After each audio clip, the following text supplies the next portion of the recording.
All right, let's get started and then people can join in as they come. I don't want to hold us up anymore. So today, you guys, we're on building block 5. We're past halfway. Woo! I know. So we're on community, school, and family engagement. And for sure in this one, I know we've been seeing as we've gone along how they start building on each other. By the time you get here, I'm going to mention it throughout. You're going to be kind of probably annoyed with me, but you will really start seeing where you might have to go back if you haven't done some of the steps or some of the building blocks. This one would be kind of a hard one to start on. You still can, but it's going to link really heavily to several of the other building blocks. Okay. So things to remember for this presentation. We are recording. I just reminded you guys of that. And this will be available probably by tomorrow. Sometimes it takes till Monday, but we'll be on our website. And if we have time, I'll show you where that is.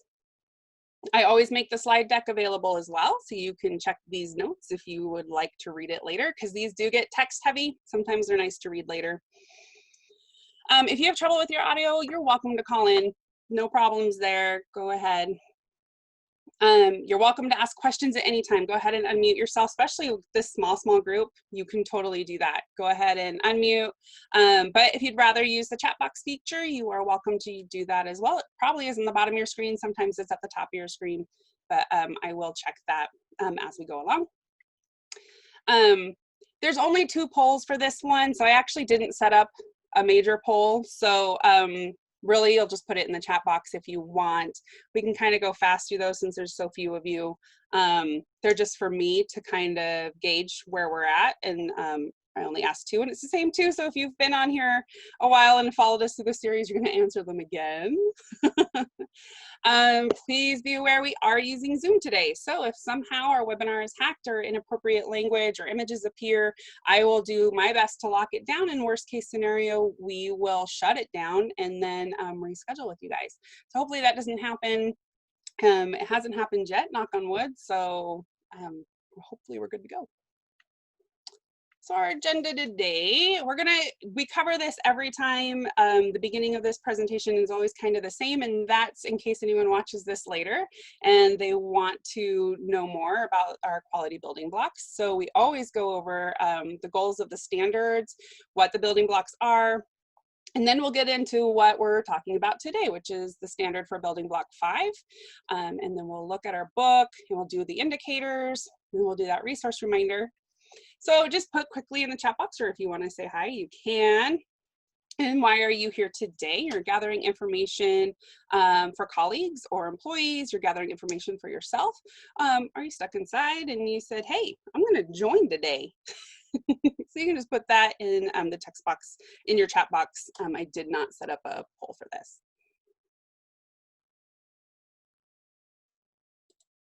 I gotta find my chat box. There it is.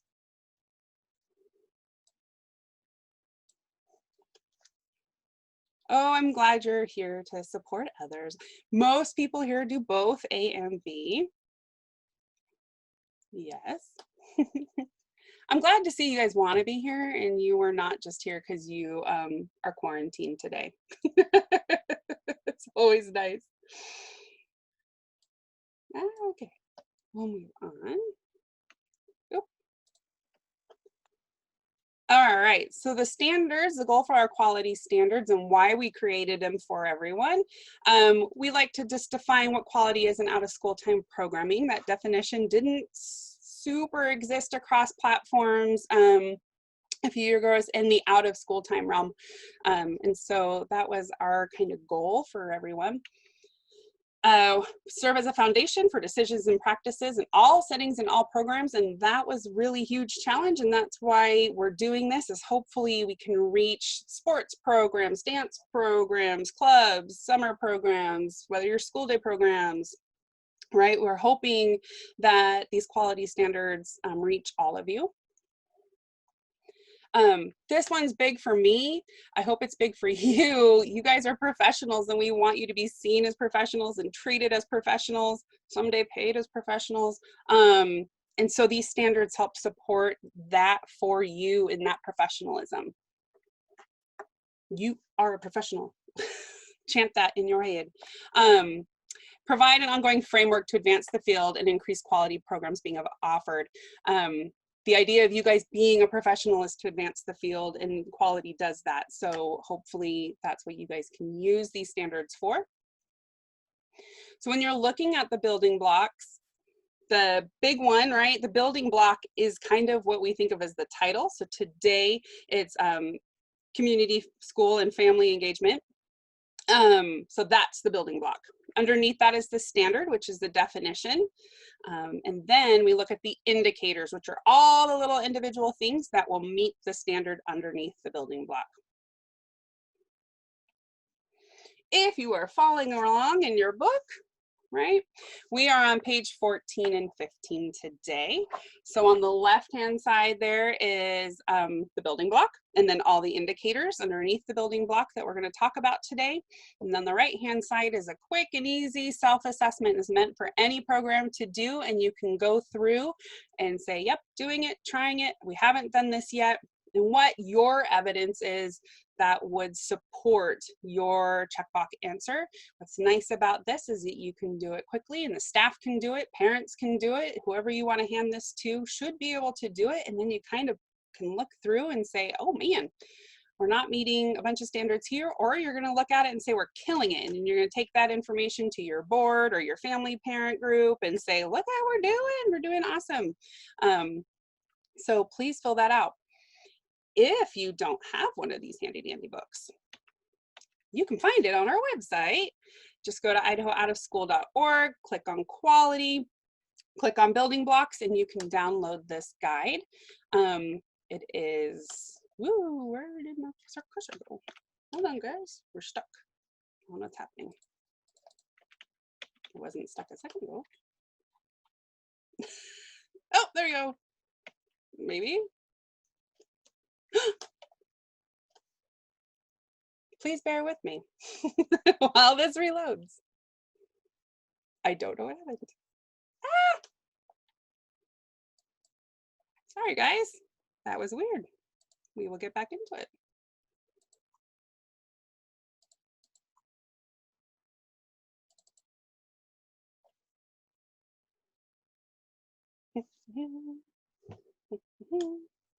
Technology, right?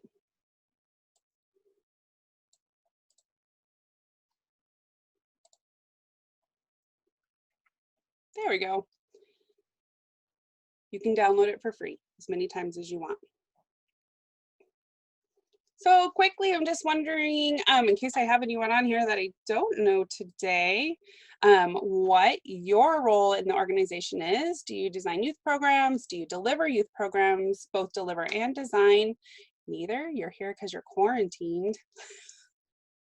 Although that's going to be less and less, fingers crossed, over the next few months. And you can just drop that in chat. I'm not going to open an official poll.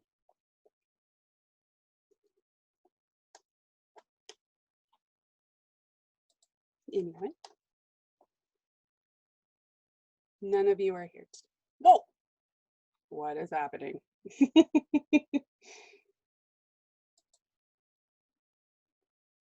No, mouse.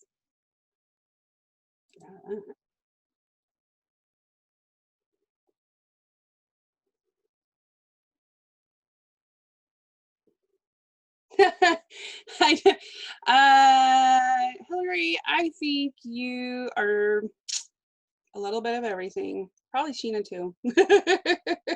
You're a support. I wasn't quite sure. Support, yeah. I know a bunch of you guys are more support. Like actually I'm looking, I'm like, knowing who's on today, a bunch of you guys are support people, which is fine. You probably help support people design and deliver youth programming. Yes, that's the one. Yeah. I needed all of the above. Same with Riva. She's a design and deliver support. All right, let's see if I can get out of this. See if I can go to the next page. I don't know, guys. There we go. Oh, how do I get rid of this annotation? I don't know what happened and why it did that. I'm back on draw. erase. Can I erase this? Aha, there we go, guys. Hopefully it stays that way. So you're probably asking yourself, what is community, school, and family engagement? What advance again? There we go. The standard is defined as, so this is the DBF, right? So community, school, and family engagement is our building block. The standard is that quality programs communicate their value to and connect with the wider community. Programs establish and maintain strong working partnerships with families, schools, and community stakeholders. And why is that important? Why did we make this a standard? Community building, and what I mean by community building, different than community, school, and family engagement, is village. Like, who is your village, right? Your family, or your families, your students, your schools, and then your community supports, right? We want to build that because strong communities have members who have shared goals, right? And shared experiences. When you build this up, they become empowered to contribute to what you are doing, right? And they trust not only you, but they trust each other, right? And building trust is really, really important. And then you have families and communities and schools that feel understood, and they feel more capable as individuals, both as your youth and your families. And what does that enable? Teamwork. Right? If you build trust and you have people who are willing to contribute, now you have a team, right? And you have a support, and they cooperate. And then a willingness to negotiate, because we know, all of us know, that it's not 100% smooth all the time, right? No matter how wonderful your program is, there's always some time that you're going to need something. And whether that's like more gym space or more time, right? And if you've built a partnership with your schools, then you can help maybe get more gym space. Or if you're fighting over they need gym space and you need gym space, how can you come together? Because now you're a team, right? And everyone feels empowered to contribute, and everyone has a built sense of trust. That negotiation becomes easier. Right? And you can draw on other people's skills. You don't have to do everything yourself. When you build a community, then you have support, and you can draw on those other people to help you, right? Because sometimes, a lot of times, especially in out of school, we feel like we're doing it alone and that we have to build a lot of stuff on ourselves. The stronger a community is, the fewer the conflicts, right? And then when problems do arise, that foundation will help you find real solutions. And that's really what this building block is about. So the first indicator is that your programs or your program policies and procedures, including those regarding fees, hours of operation, locations, are responsive to the needs of the youth and families served. And this is all a tricky one, right? First, programs need a parent handbook. Something that you hand off to them needs to be family-friendly language. Don't assume everyone can read at high levels. If you use a lot of jargon and acronyms, which is really, really I mean, we do it all the time. We're ION. What does ION mean? Right, especially childcare fields, for sure. They use a lot of acronyms. Government agencies use a lot of acronyms, but we can't assume that families will understand what those mean.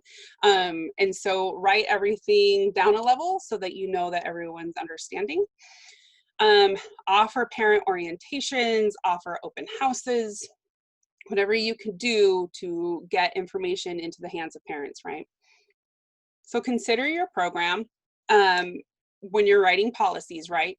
Is your program in an area where parents are working late nights or after dark? We heard this in our parent when we toured the state, right? Factories, plants, hospitals, farm and field workers. Can you extend hours? Can you include dinner? Right?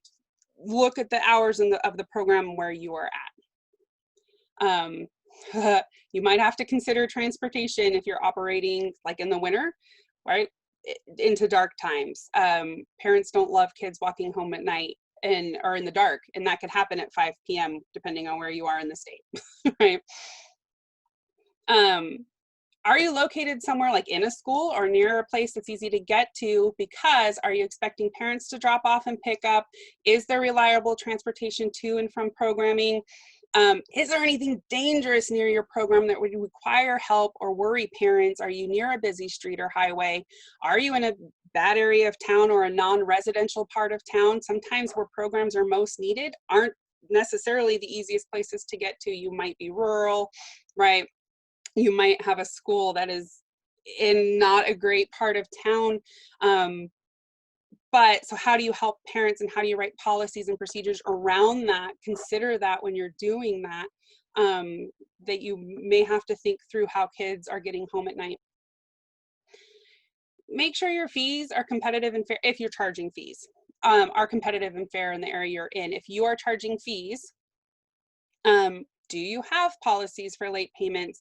And do you have multiple policies or ways that parents can ask for help? Can you suspend payments, lower payments, split payments? Work that out now, right? So that when you give those to parents, they have a way out and you're not chasing them down 6 months down the road and they haven't paid and their kid's still trying to attend, right?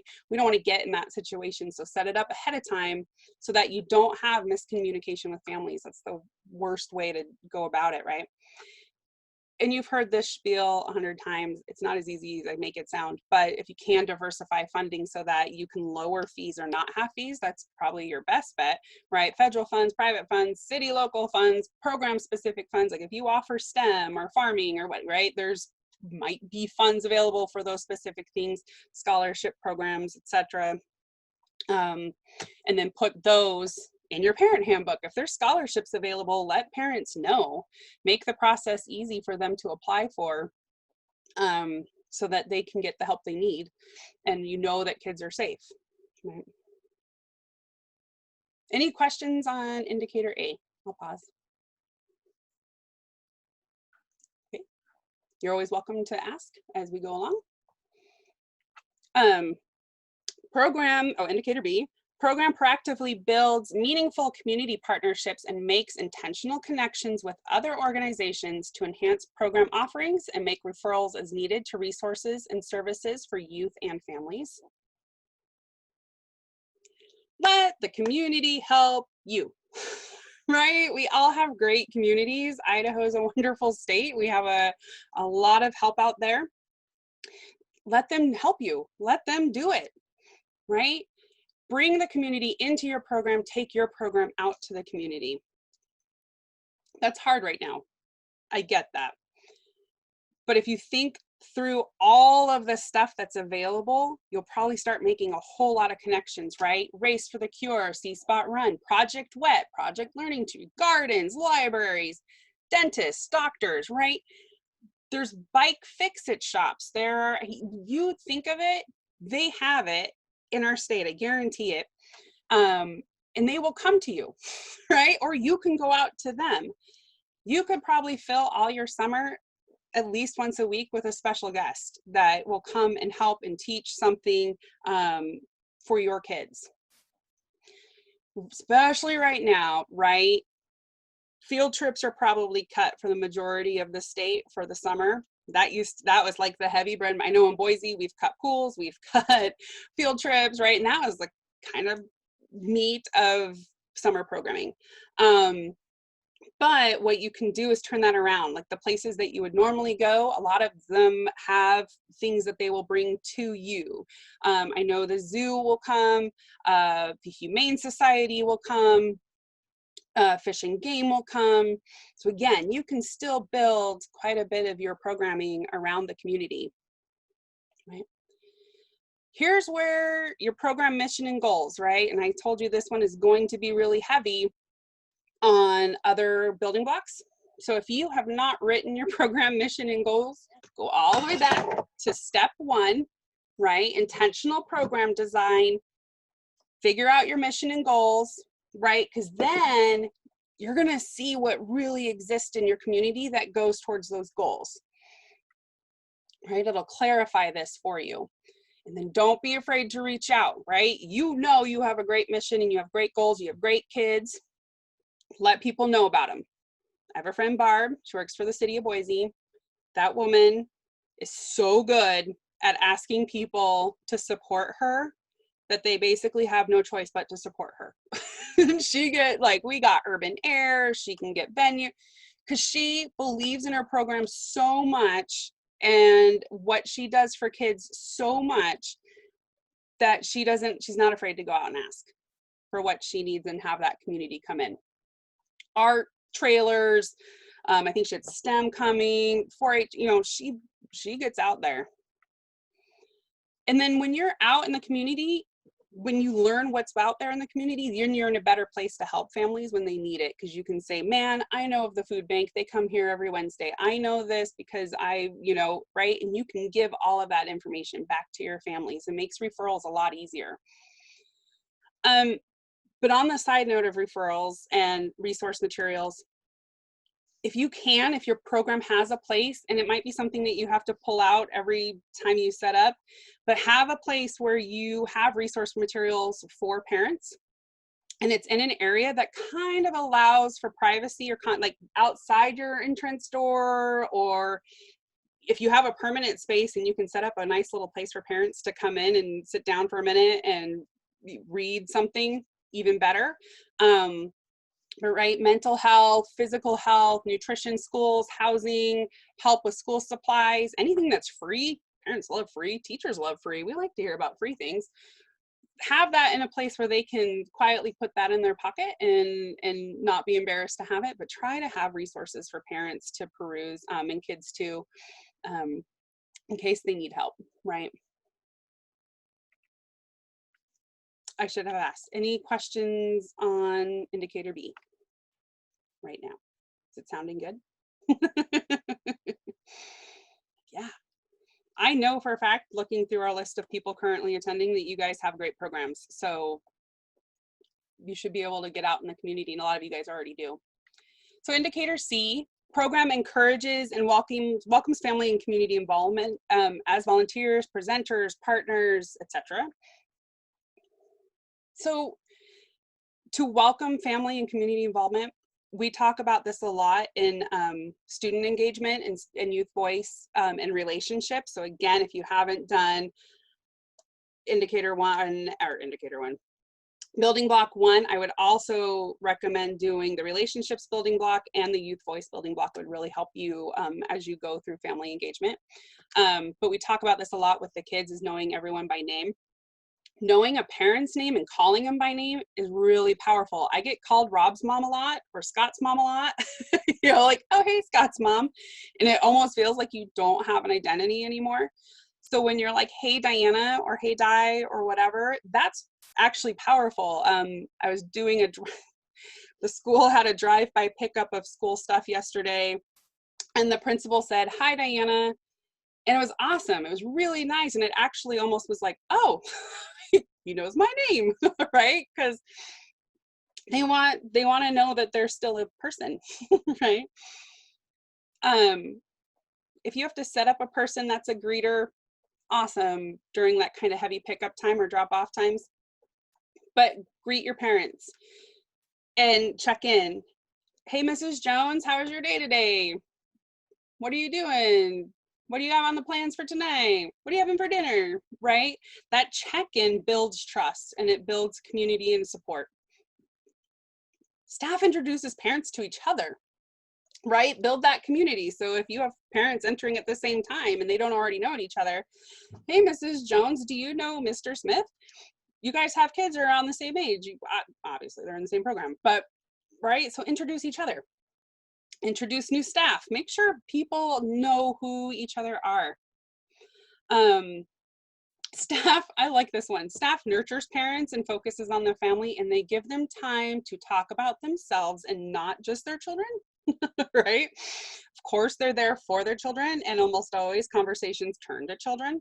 But like my younger son, his childcare provider, I found out he wore a shirt that he does flag team for a school where my uncle used to do their drill, right? And so having that conversation builds a support between me and that teacher that had nothing to do with what my child was doing. And it's such a great way to just get involved with, I mean, you don't have to share really personal information or anything, but it builds trust so that if there is personal information that needs to be shared later, you feel like you can, and the parents feel like they can, right? Um, this one's annoying, but it's just gonna have to happen, you guys. So staff calls parents and community members to remind them of meetings, calls them after to thank them. Sorry, we missed you, right? If you're inviting parents and community members to events or activities or meetings, make them personalized, right? Because again, knowing their name and seeing your name on there, like Diana McAllister, you are invited to this, is a really nice way to get people engaged and makes them already feel engaged. And then when you're considering meetings and activities, if you want their involvement, they may have to be at different times of the day or different times of the week, right? Because parents are working or in school. They might have to be at different venues. You may have to offer a meeting or activity twice, right? One at one time on one day, one place, one at a different time on another place, kind of gauging where parents are at. Offer childcare, food, and even transportation. I know our meetings are better attended when we offer dinner. You probably have noticed that. You know, if they're not worried about their kids and they're not worried about having dinner, and you have it at a time that they can get off work in time, because again, you've gone back, you already know where your place is located, and you've written policies and you have hours that support parents who, you know, work in the area you're in. So you should hopefully have some idea, gauging of time that may work for a lot of parents. But you also may have to provide transportation. Not every parent can feasibly get to you, or a community member. If you're really rural and you're asking the next town over to come, how do you work that out, right? So just something to consider if you want them to be involved in your program. I like this one too. Offer programs and training such as exercise classes, first aid, art workshops to parents and staff, right? Like if you're having, like we just did a brain science training with a lot of staff members throughout the state. We also offered that training to parents in a couple of places. It was really nice. And then everyone has that same information. They were pretty well attended. But I mean, it can be really fun. You know, if you're going to have first aid and you have to take it anyway, why not let parents come too? You know, right? If you're offering a staff yoga class, parents too, right? Like build that community and spirit together. I mean, obviously there's training that's only for staff that would not necessarily apply to parents. But if you could do staff training and then a parent meet and greet where you go over policies or whatever, add to it. Doesn't take much more time. So I'm combining indicators D and H here. They're written separately so that you can check them off on your self-assessment, but they kind of do go together. So D is programs and families regularly communicate with each other about things like youth progress, opportunities to get involved. The program engages families in program planning, implementation, management, evaluation, and improvement. Secondary to that is communication takes place in multiple languages when appropriate and through multiple channels, right? Communicate with families constantly. It's gonna feel like too much. It's gonna feel like too much. It's not enough all the time. There's a statistic that it takes 7 times in 7 ways to learn new information.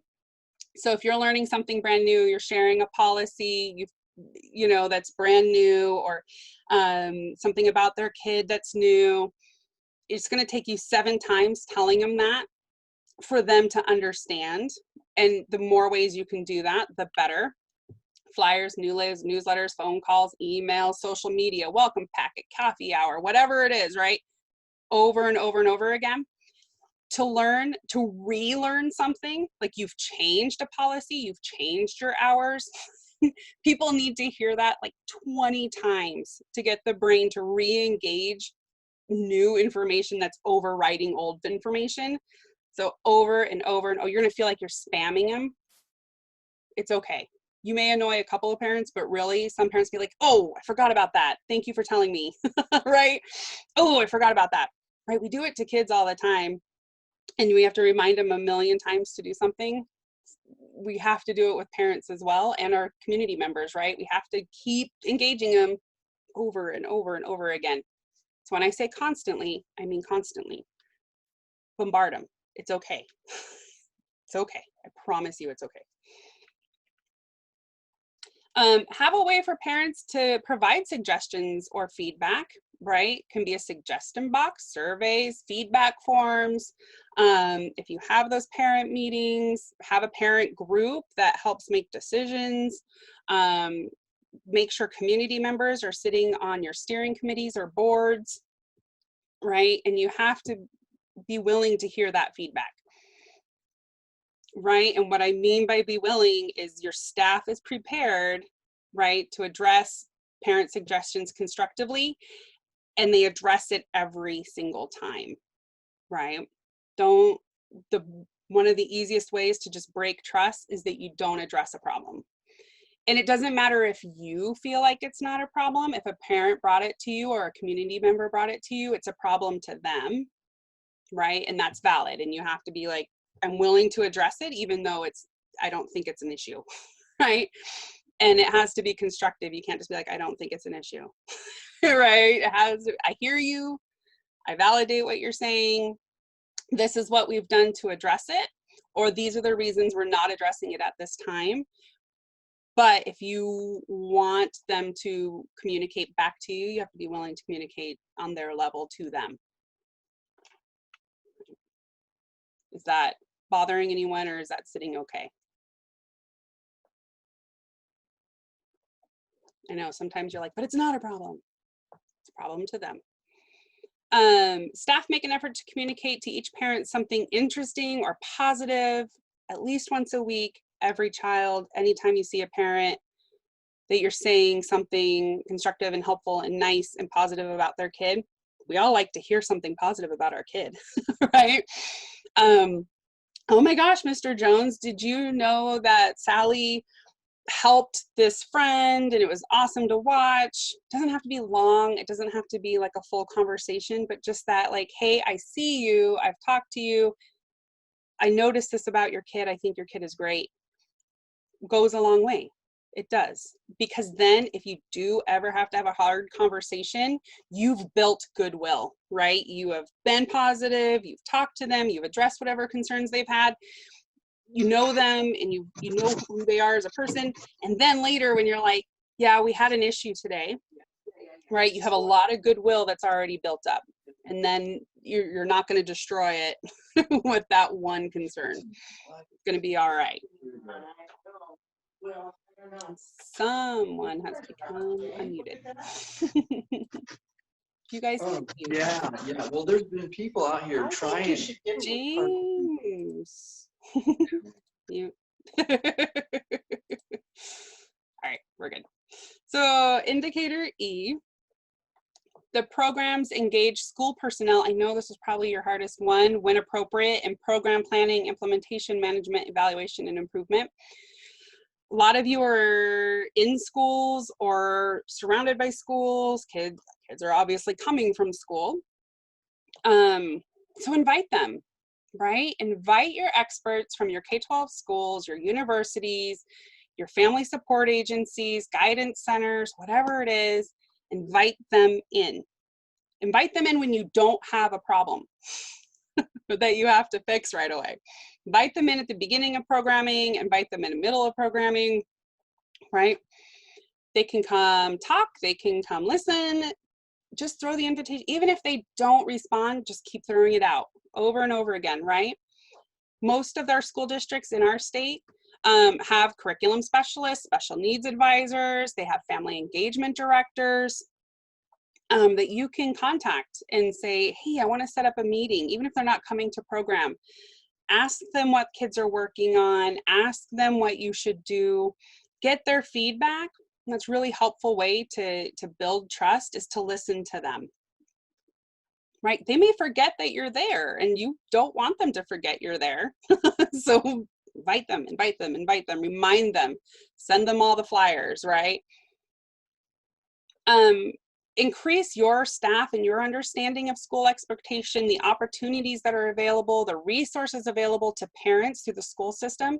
Worst case scenario, you have a meeting with them and like, what's available to parents so that when parents or kids come to you, what can you direct them back to through the school, right? They may have things available that parents don't want to ask, are embarrassed to ask. They don't see their teachers except for once or twice a year, but they see you every day, right? So work with your schools and your districts on these things. Increase awareness with your staff of the school calendar. Whatever school district you're in, or if you're in a school specifically, look at their school calendar frequently, activities that would complement what happens in your school day, but also look for things like, oh man, they're having ISAT testing for the next 3 days, right? Because you may change your programming or your expectations for those days because kids are gonna be wiped out, right? They're done. Or they had fire drills, or they had school assemblies right before they were released going into your program. So keeping up with what happens in your school day and your school districts is really important. Even if it's hard to get them to engage back to you, you can always engage to them, right? Go to them. You can help support the kids' academics, because if you've done it right, you know what kids are working on, you've talked with teachers or their curriculum specialists or the district, then you can build, again, then your curriculum starts to build itself, right? Because now you know, oh, they're working on this, so we're going to have that science night, that healthcare day, right? The family literacy day. You can start building those curriculums around what kids are doing in your school district. And family fishing expedition is on here, and I will tell you, in the state of Idaho, if you guys are located in Idaho, Fish and Game will come to you with a fishing trailer, and it's free, and they will help you fish. So if you have an area in your neighborhood where you can fish, not only that, it's a great STEM activity. We forget our natural resources are great STEM tools here in Idaho. If you're not in Idaho, I can't help you too much, but in Idaho, fishing expedition may seem out of place if it's not. So build those nights, right?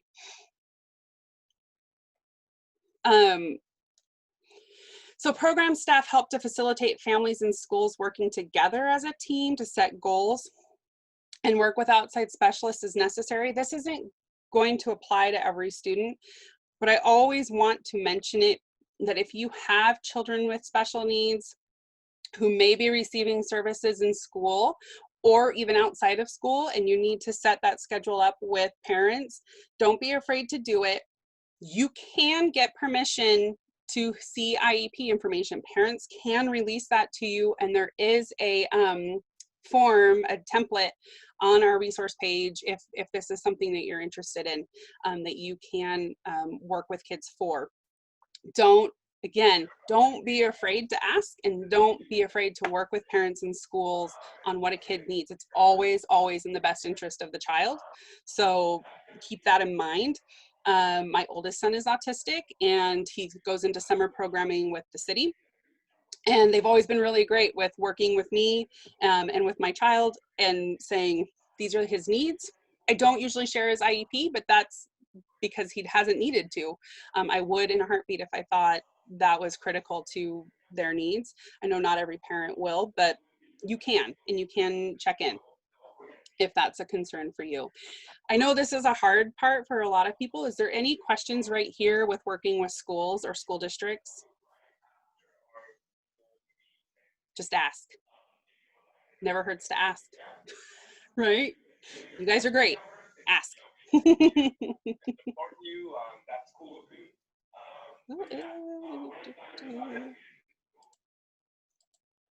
All right. Indicator F, program provides support as youth transition across developmental stages, age groups, school grade levels, and from formal to informal education settings. This happens every year, right? You're gonna have kids transitioning from something to something else. So again, go back to step 1, intentional program design if you haven't already done that. Look at what you're offering in your program and make sure that you're meeting as many ages and stages and levels of learning in what you're offering, and make it a really wide variety. And as you work with the community members, as you work with your school districts, again, this will become easier and easier, right? And it won't feel like you're doing the same games and the same thing all year round, because you're going to have this big variety, and that's going to help kids, you know, you're going to meet kids at different levels if you're doing a good job at providing a wide variety of opportunities. A lot of academic support, we know that's critical in the after school field. Sports, visual and performing arts, there's some awesome community-based performing arts in certainly in the Treasure Valley, but throughout the state. Don't forget those guys, bring them in. Science and technology, we see STEM a lot. Lots and lots of groups that will come in and do STEM for you guys or work with you guys. Don't forget those musically inclined kids or dance kids though, or art kids. Ensure your programs are high quality. That's why we're here, right? We know it's statistically true that youth participate more frequently in after school programs when they're well run and they're relevant and staff are trained and youth have a voice in that program design. Then they want to go, right? They have a stake in it. So go through the quality steps that we're working on. Right, we know that children face a lot of obstacles, and it's a really hard transition when they're going from elementary school to junior high or from junior high to high school. There's a pretty high level of dropout after 9th grade, right? That 9th grade transition from junior high to high school, if it happens, and I think depending on where you are in the state, that one's really hard. And we know transition to junior high is also really hard because it's academic and social and emotional, but out of school time programming provides that support and helps make that shift. So I just threw this in as why this is important, that we want you to support youth as they transition through these stages, is because you guys are a safe environment, right? You're a safe environment with their friends, and that social emotional support is there. And so then you can help with the academics and help transition. And you can do that through quality and good program design. So indicator G, and this is the last indicator, program intentionally incorporates opportunities to help youth become engaged in the larger community, right? Ding, ding, ding, we've heard about that, and encourages and acknowledges young people's contributions. So again, if you have not done youth voice or relationships or intentional program design, I would highly recommend going back, looking at those indicators or those standards and indicators, because kids want to be acknowledged. They love to be acknowledged. Their brain is wired to be acknowledged. They really like hearing praise, right? And seeing their work displayed. And they like being part of a community. Even your introverted ones have somewhere there's a community, right, that they want to be a part of. Oh, there's my plug. Go back, look there. So create that space and that time for youth to show off, right? They like this. Display art, physically or online right now, newsletters, right? You can share what kids are doing as much as possible. They like that. If they can do a talent show, and you can even do this online, you can have a Zoom talent show that parents can watch, right? Or that you can record and then share back out. Or you can ask for submissions for kids that are singing or playing guitar or dancing or whatever it is, and share that back out. It's awesome. Parents love it, kids love it, your community loves it, because then you can show what your kids are doing and why you're so proud of them. Sports showcase. Right? Kids who play soccer or football, they love showing. I mean, there's entire shows on TV based on what football players can do, right? It's pretty fun to watch. Kids like it too. Cooking demonstrations, science. Again, here's another great one that you guys can do online. It's awesome when you can do it in person, but if kids know how to cook, or they want to do a cool science experiment, have them send that video in. You can share that back out, right? You can focus on the process as much as the activity. Did they do what they wanted to do? Did they learn what they thought they were going to learn? So if you're doing this online and kids are sending you art or talents, check back in with them and their parents. That was great.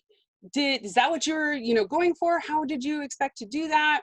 How did you set that up? Right? So you can have this really engaging conversation with them even if it's through email, about would you do it differently? Would you want to submit it again? Hey, I would love for you, have you tried this? Check in on that activity, but also check in on the process and allow them time for reflection. And I say this in the Building Block 3 course, but check in with them all the time, same as parents, right? Daily, weekly, monthly, every semester, as much as possible. How's it going? How'd that activity go? How's class going? They're gonna be like, stop asking me. But if the payoff is the one time that kid's like, I need this support, and then they trust you because they've been talking to you for months and weeks and years, right? Yes, Anna says, engage the parents too. We all love seeing what our kids have done and have a passion for it. And that's what I'm like, this stuff is awesome. If you collect this stuff, even if you're doing it online, and you can share it back out to parents and communities, they love it. Everyone loves to see what your kids are doing. They like it themselves, but you can put that back out into your community, back up parents, as long as you have permission from parents to share their kids doing something, right? But yeah, definitely engage your parents and your community when you're acknowledging your young people's contributions, right? I love having an art show. Every kid can participate, right? It doesn't have to be a talent show, but do an art show, sports showcase, right? It can all be done on the same day or throughout the year. We're getting to the end of our time. So quickly, we do have an online resource guide. It's found on our website. You go to idahooutofschool.org, click the quality tab at the top. There's a spot that says resources, and you can find guides, handbooks, other trainings, it's beside mine, that you can take. We are working on the Y for Y resources, and we would love shared resources. If you have something that you're like, this totally fits into this building block, I would love to share it, a template, a handout, a parent guidebook that you would like to share, please send it to me and I will make sure it gets up on the website. So upcoming web workshops, currently on the books, we have Building Block 6, which is the organizational and leadership management. That's Thursday, June 25th at 10 a.m. And we will talk more through this series. Hopefully you guys can attend. You're welcome to sign up for that on the website as well. And that is it for me. Does anyone have any questions? We're a couple minutes early, but we also started a couple minutes late, so.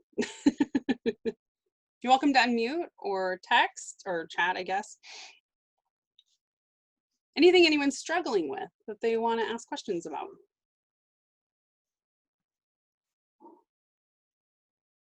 You guys are killing it. I want to just recognize that I love all of the ways that you touched on, Diana, like to engage the community, and that it takes multiple times often, and it can feel really tedious or like time consuming, but the reward in the end is that buy-in, that love for the program, that trust, like you were saying, knowing names and things. I just think I love it was fun to see it all together like that. I mean, literally being called by my first name by the principal of my son's school yesterday was just such a like, whoa. Yeah. Because I'm sure most of us are parents on this call, and we've been called our kid's parent for as long as they've been born. So like literally like that one thing. So yeah. Anything else from anyone else want to? Oh, Hillary said, very helpful, great reminder. Oh, then she said, Anna said it.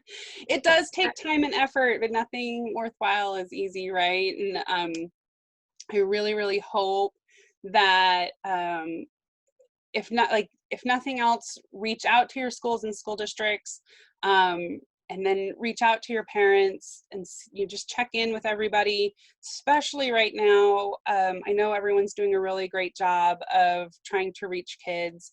Check in with your parents too. Make sure that they're doing okay. I've had a couple of phone calls from my childcare center, just checking in, like, do we need anything? Can they help us in any way? do I need to just talk to them? You know, and I encourage to do the same over this transition to summer programming, especially as summer programming will most likely change for a lot of you, how it looks. And then check in with your school districts, because I'm betting school will change how that looks as well. So, you know, just get out there, be proud of your programs, and make a good spiel. You guys do good work. Share that. Anything else? Well, I'm going to stop recording, but I'll stay on as if anyone has questions for me.